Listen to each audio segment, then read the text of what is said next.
हम लोग एक जगह पे थे, कैंप्स पे, देवर ऑन अ हाइट, और वहाँ से हमें आवाज़ें आई औरतों की, बच्चों की चिल्लाने की, और बहुत सारे फॉरेनर्स हमें दिख रहे थे। तो मेरे साथ मेरा स्टाफ और मेरी सिक्योरिटी थी। तो कुछ लोग भीड़ में से पहचाने भी, तो उन्होंने मदद के लिए आवाज़ लगाई। पहले तो हमने सोचा कि खुद भीड़ में जाने का मतलब है सुसाइड, पर फिर दिल नहीं माना मेरा। तो मैंने कहा सबसे कि चलते हैं अपन, कोई बात नहीं है, जो लिखा होगा वो हो जाएगा। हम गए एंड मतलब मेरा तो पहली बार ही था कि मैंने कभी इतनी भीड़ भी अपनी ज़िंदगी में नहीं देखी, क्योंकि ऑन द ग्राउंड मैंने कभी अपने घर के बाहर भी इतना नहीं निकली हूँ। और उसके वहाँ पे मतलब ऐसी सिचुएशन थी कि एक पॉइंट पे मेरा खुद का दम घुट रहा था, और मैं जेन्युइनली अभिनव सिर्फ मदद करने के लिए गई थी कि मैं, क्योंकि फॉरेनर्स आए हैं, मैं नहीं चाहती हमारे देश का नाम कहीं खराब हो। वरना खुद की इतनी सिक्योरिटी आदमी क्यों मरने घुसेगा, खुद पहले अपने आप को बचाएगा। मैं घुसी तो सबसे पहले तो जो लोग पहचानने लग गए मुझे, पहले तो वो चिल्लाने लग गए कि ये वीआईपी है, ये वीआईपी है, ना तो बाहर निकालो। फिर भी मैं सबसे लड़ झगड़ के मैंने कहा नहीं, मैं बच्चों को बचाने आई हूँ, आप मेरी बात सुनो। और जिनके हाथ में छोटे छोटे बच्चे थे, जिनका दम घुट रहा था, वहां पे मेरे सामने पहले एक लेडी दम घुट के वहीं मर गई, मतलब वहां लेट गई, और उसके पैर, मुंह पे किसी ने पैर मारा और उसका दांत टूट गए। मैं, संदीप था मेरी सिक्योरिटी, मैंने संदीप को बोला कि बेटा कैसे भी करके ना जितने हो सकते हैं उनको बचा ले। तो वहाँ पे एक हल्दीराम का स्टोर था, संदीप ने मुझे उठाया और उस स्टोर के अंदर फेंका। फिर उनके ओनर से हमने रिक्वेस्ट की कि प्लीज़ हमें कुछ करने दो आप आपके स्टोर पे, तभी हम इतनी सारी भीड़ को समझा पाएंगे। उनने एक्सेप्ट किया। फिर मैंने मेरी सारी सिक्योरिटी चारों तरफ लगाई और उसको जैसे खेमे टाइप का क्रिएट किया, मतलब हमारे उससे जितना हमें समझ आ रहा था, क्योंकि इतने बड़े स्टैम्पेड को कंट्रोल करना नामुमकिन था, और मैं खुद भी इतनी छोटी हूँ, मैं कितने लोगों को बचा पाती। फिर कोमल, दिलीप, जितना मेरे पास बच्चे थे, मेरे फोटोग्राफर, इनको मैंने बोला कि जितने बच्चे दिख रहे हैं जो अकेले हो गए ही हो गए, तो बच्चे उठा उठा के मुझे देते जाओ। मैं बच्चे अपने गोद में लेती रही और उनको समझाती रही, सबको, बच्चों को चुप कराती रही। संदीप सारी लेडीज जो थी, जो बेहोश हो रही थी, जिनका दम घुट रहा था, उनको ऊपर ला रहा था। एक को हमने सीपीआर दिया, वो भी नहीं रही, वो भी वहीं पर। जो स्टोर के ओनर्स थे वो भी छोटे बच्चे हैं, किसी कॉलेज के 3-4 बच्चे, उन्होंने मिलके स्टार्टअप किया है। तो उनको मैंने बोला कि आप अंदर जाओ रूम के अंदर, क्योंकि वो थक गए थे, वो सुबह से मतलब अकेले थे, तो उन पे कोई सिक्योरिटी बच्चों पे क्या होती। मैंने कहा आप लोग रूम में जाओ, वो भी प्यासे थे, पानी भी नहीं बचा था, हम लोग आ गए, हम कर लेंगे, आप बिल्कुल टेंशन। वो लोग को हमने स्टोर रूम में किया, और हल्दीराम के स्टोर के अंदर लाशें हैं, हम उठा उठा के, लोग तो उनके ऊपर से जा रहे थे। तो मुझे लगा कि जब रिश्तेदार अपने माँ बाप को ऐसे देखेंगे तो वो फिर उन बॉडीज को भी नहीं जलाने में उनका दिल टूटेगा। और बल्कि संदीप तो और कमजोर दिल का है, फिर भी हमने लाशें उठाई, अंदर स्टोर में डाली। उनके ओनर को तब तक पता नहीं था लाशें हैं, वरना फिर हमें ये भी डर था कि वो हमसे ही बाहर नहीं निकाल दें कि आप क्या कर रहे हो हमारे स्टोर में, मुझे ही वो मरने छोड़ देते। उनको समझा के उन्हें अंदर बंद किया। जितने बच्चे थे उन्हें अंदर लेते गए, जितने बुढ़े थे अंदर लेते गए। फिर दिक्कत ये हो रही थी कि वो स्टोरी तोड़ के अंदर आना चाह रहे थे सब लोग, क्योंकि स्टोर के अंदर खाना था, हल्दीराम्स का स्टोर था। मैं कैसे कैसे उन्हें चिप्स और बिस्किट बच्चों को, फिर भी दम घुट के लोग मरते ही जा रहे थे। मतलब मैं कुछ भी करूं, मैं कुछ मतलब कुछ कर ही नहीं पा रहे थे। हमने बचाए, 100 लोग बचाए, 150 बचाए, पर जो मर रहे थे वो मर रहे थे। उसके बाद मैंने डीआईजी सर को कॉल, एक्चुअली मेरे फ़ोन में नेटवर्क भी नहीं आ रहा था, तो मैं किसी को फ़ोन कैसे करूँ, क्या करूँ, मतलब बहुत पावरलेस महसूस कर रही थी। फिर जितने लोग थे ना, उन सबके फ़ोनों से हॉटस्पॉट ट्राई किया मैंने, अलग अलग जितने जो लोग मर गए, जिन लाशों के भी, उनके भी फ़ोन उठा के उनसे हॉटस्पॉट ट्राई किया, शायद कुछ हो जाए। फिर जैसे ही नेटवर्क मिला तो मैंने डीआईजी मेला जो थे उनको कॉल किया। मैंने कहा सर ये सिचुएशन है, कुछ आप करो जल्दी से। कोई रिस्पॉन्स नहीं, मुझे कुछ समझ नहीं आया, उनका कॉल बैक नहीं आया, मैसेज नहीं आया, शायद वो बिजी होंगे, पढ़ा नहीं। मैंने principal secretary tourism Mukesh Meshram, उनको कॉल लगाया, वो किसी मीटिंग में थे। मैंने बोला सर मैं वहाँ फंस गई हूँ, ये प्रॉब्लम है, ये है। उन्हें मुझे बोला कि तुम जो कर सकती हो अपने आप को सेफ रखो, और जितना कर सकती हो करो, मैं कर रहा हूँ जो कर सकता हूँ। पर जब तक फोर्स आती, कुछ होता, वहाँ सिचुएशन इतनी ख़राब थी कि मतलब मैं अपने आप को निकाल लेती, मेरे पास सब कुछ था कि मैं अपने आप को बहुत इजीली निकाल लेती। पर अगर मैं निकल जाती वहाँ से तो वहाँ फिर कुछ भी नहीं होता, क्योंकि मीडिया पहुंची नहीं थी, प्रशासन पहुंचा नहीं था, प्रोटोकॉल लगे नहीं थे, पुलिस आई नहीं थी, एम्बुलेंस नहीं आई थी, लाशें मेरे हाथ में थी। मैं सब कुछ छोड़ के चली जाती, फिर वही हो जाता उल्टा ट्रोल की वीआईपी कल्चर है, ये तो बच के निकल गए। बल्कि ऐसा कोई उद्देश्य नहीं है, हर आदमी अपनी जान बचाता है, वीआईपी हो चाहे नॉन वीआईपी हो। मतलब मैं बचाती तब भी फंसती, नहीं बचाती तब भी फंसती, और फिर मैं इतने बच्चों को मरते हुए भी नहीं देख सकती थी। मतलब मेरा पैर कट गया, सब कुछ हो गया, मेरे खून निकल रहा है, बल्कि मैंने इतना कभी नहीं देखा। मैं खुद कांप रही थी, और मैं जैसे जैसे मैं जो कर सकती थी, जितने लोगों को फोन लगा सकती थी, एडीजी, कमिश्नर, जहाँ जहाँ के लखनऊ के इसके जितने नंबर मेरे पास थे, मैंने सबको फोन लगाया। मैंने कहा मेरे को मत बच, और उनने मेरे लिए कोशिश की, उनने बोला मैम आपके लिए कुछ करना है। मैंने कहा नहीं, यहाँ बच्चे फंसे हैं, इनको बचा लो। मेरे को बहुत दुख होगा कि मैं खुद वहाँ थी और मैं किसी के लिए कुछ नहीं कर पाई, तो और मैं मतलब मैं किसी को दर्द में नहीं देख सकती। तानिया जो है वो एंटरप्रेन्योर हैं, इंस्टाग्राम इन्फ्लुएंसर हैं, और यूपी टूरिज़्म के लिए यहाँ पर उनके लिए उनके प्रचार के लिए आई हुई थी। और उस वक्त ये आप जब ये कितने बजे आप गई थी स्नान में? 5 बजे, मैं 2 बजे गई थी स्नान के लिए, और वहाँ से मैंने अपनी ऑडियंस के लिए वीडियो भी डाला था कि 2:30 बजे ये स्थिति है प्रयाग की, एंड हम फिर वो वेट कर रहे थे प्रोसेशन का। प्रोसेशन कैंसिल हो गया, अखाड़ों ने मना कर दिया। So I realize that we should get back before there is a cures, क्योंकि वो समझ आ रहा था स्टैम्पेड सिचुएशन संगम नोस पे भगदड़ हो चुकी थी। वहाँ स्टैम्पेड का हम पे फोन आ गया था, और हम पे ये जो मेरे पास यहाँ के लोकल पुलिस मेरे साथ जो थी, उन्होंने हमें इन्फॉर्म कर दिया था कि आप सेफ्टी नहीं है तो आप चले जाएं यहाँ से। और मतलब मेरे साथ ही चल रहे थे, उन्होंने बोला आपको हम लेकर निकाल देते हैं। पर वो यही बात थी कि मतलब मैं कैसे लोगों को मरने छोड़ दूं यार। मैंने अभिनव अगर आज 100 लोग को भी बचाया ना, और मेरे को उस बात की बहुत बहुत सेटिस्फैक्शन है। अगर मैं आज चली भी जाती Abhinav, I didn't speak to my family, I was so petrified कि मैं कहाँ जाऊँ, कैसे बचाऊँ लोगों को। और ऐसा नहीं हो जाए कि सबको बचाने में मेरे स्टाफ को कुछ हो जाए। आज जो पुलिस मुझे यहाँ के लोकल प्रशासन ने दी थी अभिनव, वो मुझे छोड़ के भाग गया वहाँ से अपनी जान बचाने। मेरे बच्चे नहीं होते आज तो मैं नहीं बचती Abhinav, I would have been dead. जो आपके साथ में लोग थे, प्लीज आप अपने आप को।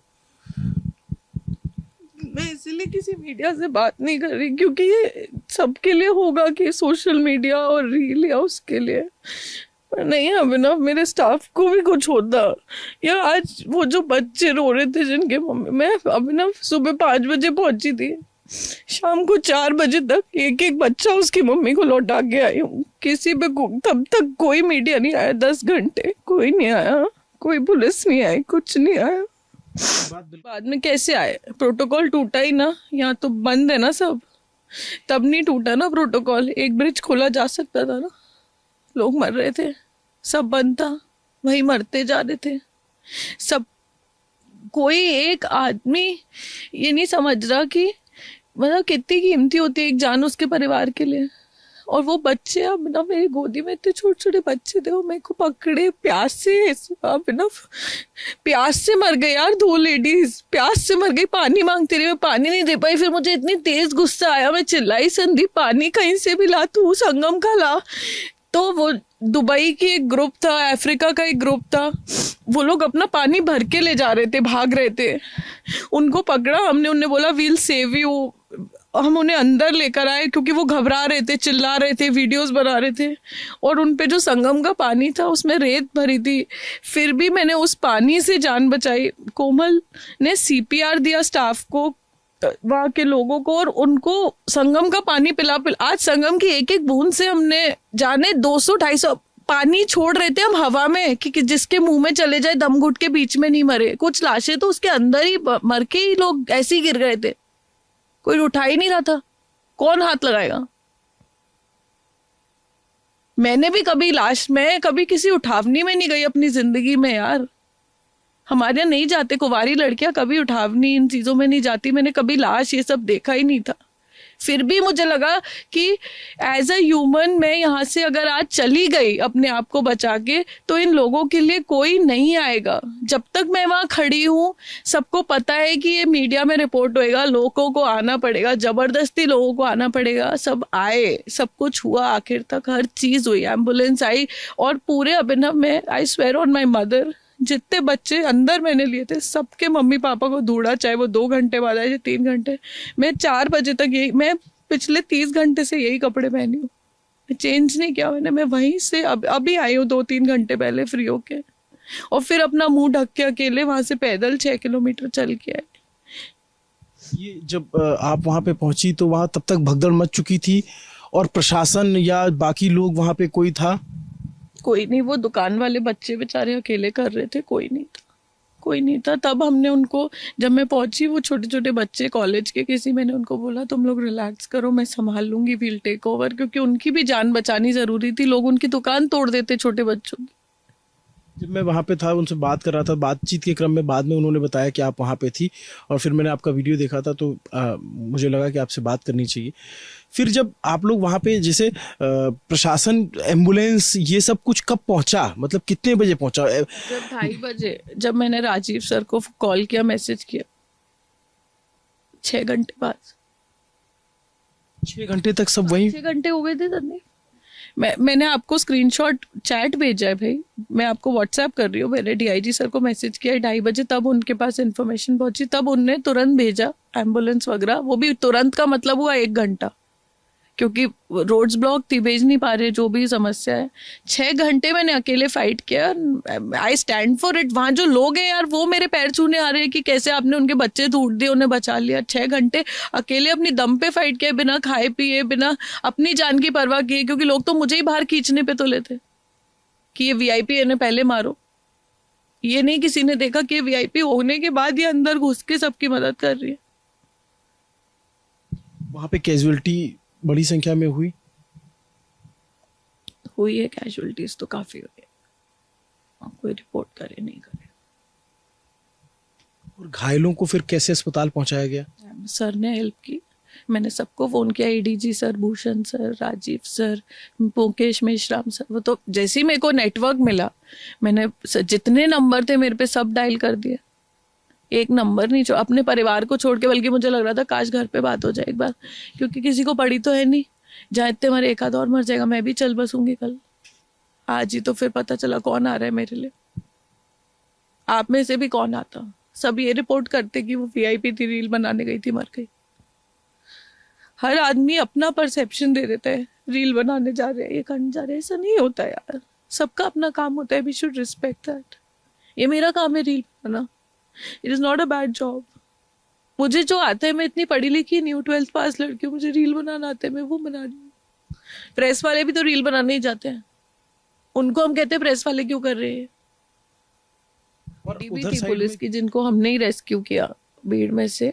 हाँ, वो एक लेडी का वीडियो वायरल हो रहा था, वो भी जो है वो आपका नाम ले रही हैं, और उसमें कुछ फॉरेनर्स भी वीडियो में दिख रहे हैं पीछे साइड में। फॉरेनर्स को सबको मैंने एक्सट्रैक्ट किया, क्योंकि उन्हें हिंदी समझ ही नहीं आती थी और इंग्लिश में कोई बात करने वाला नहीं था। मैंने चिल्ला चिल्ला के उनको वील हेल्प यू बीच में से निकाला। संदीप उनका हाथ पकड़ पकड़ के अंदर लेकर आया। उन्हें हमने उठा के गोद में उठा के अंदर लिया, क्योंकि वो तो बिल्कुल गिव अप कर चुके थे, उन्हें सांस ही नहीं आ रही थी। और वो तो हमें गालियां दे रहे थे, हमें मिडिल फिंगर दिखा के गए। हेल्प करने के बाद, पानी पिलाने के बाद मेरी बॉटल छीन के ले गए पानी की, क्योंकि वो फ्रस्ट्रेट हो चुके थे बुरी तरीके से। इतना उनके भी लग गई थी, उन्हें चोट लग गई थी। मिला कुछ नहीं इतना करने के बाद। और आप लोग इधर संगम साइड से ऊपर जा रहे थे? नहीं, मैं जूना अखाड़ा की तरफ से आ रही थी। मतलब हाँ, उधर ही से, उधर से, क्योंकि वहां भगदड़ हो ही चुकी थी, तो मुझे लगा कि एटलीस्ट मैं किसी हाई पॉइंट पे जाकर पहले थोड़ा सा सेक्लूड हो जाऊं चीज़ों से, फिर समझ में आए मुझे चीज़ें। मैं खुद भी यहाँ की नहीं हूँ, फिर चीज़ों को देखूँ थोड़ा। और मैं बहुत ज़्यादा घबरा भी गई थी, क्योंकि मतलब it's difficult for a girl यार, इट्स वेरी डिफिकल्ट। कोई भी सेलिब्रिटी हो, कोई भी वीआईपी हो, ऐसे सड़क पे नहीं निकलता। इसलिए ही नहीं निकलता, क्योंकि आपको ये नहीं पता होता कि भीड़ कहीं आपको ही नहीं कुचल दे ये कहकर कि ये यहाँ क्या कर। आपके साथ जो आपकी टीम के लोग थे और तमाम लोगों को रेस्क्यू किया, मतलब अंदर लेकर आए, और वहाँ पे बहुत सारे मैंने देख रहा था वहाँ आधार कार्ड पड़े हुए थे, बहुत सारे पहचान पत्र छूटे हुए थे, जूता चप्पल एकदम पूरा भरा हुआ था। आधार कार्ड तो हमने मांगे थे सबके, क्योंकि लोग आ रहे थे बच्चे मांगने। तो मेरे को ऐसा लगा मैं अगर किसी कोई चोर हो तो फिर सब मेरे ऊपर ही केस करेंगे, गलत बच्चा दे दिया, ये कर दिया। और मतलब मैं पूरे 41 बच्चे थे, सबको वापस उनके घर वालों को देकर आई 4 बजे तक, अभी दोपहर में 4 बजे तक 12 घंटे मैं वहीं पे स्ट्रगल कर रही थी अकेली, कि एक भी बच्चे के साथ गलत। प्रशासन की बड़ी फेलियर रही। फेलियर मतलब उनको पता ही नहीं लगा, पता नहीं क्या परेशानी है, पता ही नहीं कर पाए, इतनी बड़ी बात पता नहीं कर पाए यार, ये बहुत बड़ी बात है। उसके बाद जब मैंने कॉल्स किए कि मैं यहाँ हूँ, बचाना है, उसके बाद इमीडिएट एक्शन हुए आधे घंटे में। ये बात मैं मान रही हूँ, इस बात का पूरा क्रेडिट भी दे रही हूँ। पर यार अगर मैं वहाँ नहीं होती तो मैं मेरे पास आईजी डीआईजी सर सबका नंबर है, हर गरीब आदमी पे थोड़ना है, फिर वो लोग कहाँ जाएंगे, वो तो मरेंगे ही, मर ही जाते। और 2 जगह का स्टैम्पेड पता है, क्योंकि 2 मेन जगह पे सब लोग थे, पता चला एक आध जगह और हो, किसको पता है। मतलब ये भी एक बहुत गलत बात है कि हम सब लोग एज अ मीडिया पर्सन, या आज हम भी मीडिया से इन्फ्लुएंसर है, सारा मीडिया, हर कोई वायरल न्यूज़ ढूंढ रहे हैं, पर मदद करने के लिए कोई नहीं है यार। वो सारे लोग, मेरी सिक्योरिटी से पूछो, संदीप से पूछो, उन्हें बोलना नहीं आता था यार, बात करना नहीं आता था, मेरे पैरों में गिर रहे थे कि कैसे भी आप ही बचाओगी हमें, यहाँ से निकाल लो। सारे पुल बंद कर दिए, सारे एग्जिट बंद कर दिए, 20 किलोमीटर चलोगे तुम, चलोगे मीडिया के होके चलो, कैमरा पकड़ के सर पे। मैं वहाँ पे था अभी रात के टाइम पे, एक वृद्ध, पैर कटा हुआ है, खून निकल रहा था, फिर भी 6 किलोमीटर चल के आई हूँ, एक बच्चा गोदी में लेकर आई हूँ कि उसकी मम्मी मिल जाए। मैं वहाँ पे जब था रात में तो वहाँ मुझे एक वृद्ध महिला दिखी, फिर हमने उनको एक बाबा जी के आश्रम में भेजा। वो उड़ीसा की थी, मैं उनकी भाषा नहीं समझ रहा था, वो मेरी भाषा नहीं समझ रही थी। उनके पास जो है एक आई कार्ड, बड़ी हेल्प की, दरवाजे ही बंद कर लिए थे आश्रमों ने, सब आश्रमों के दरवाजे बंद थे। आश्रम खोल देते ही रोड पे, सड़क के पे जगह कम हुई थी तो बड़े बड़े आश्रम बनाए, इतने बड़े बड़े अखाड़े बनाए। मैंने ये तस्वीर भी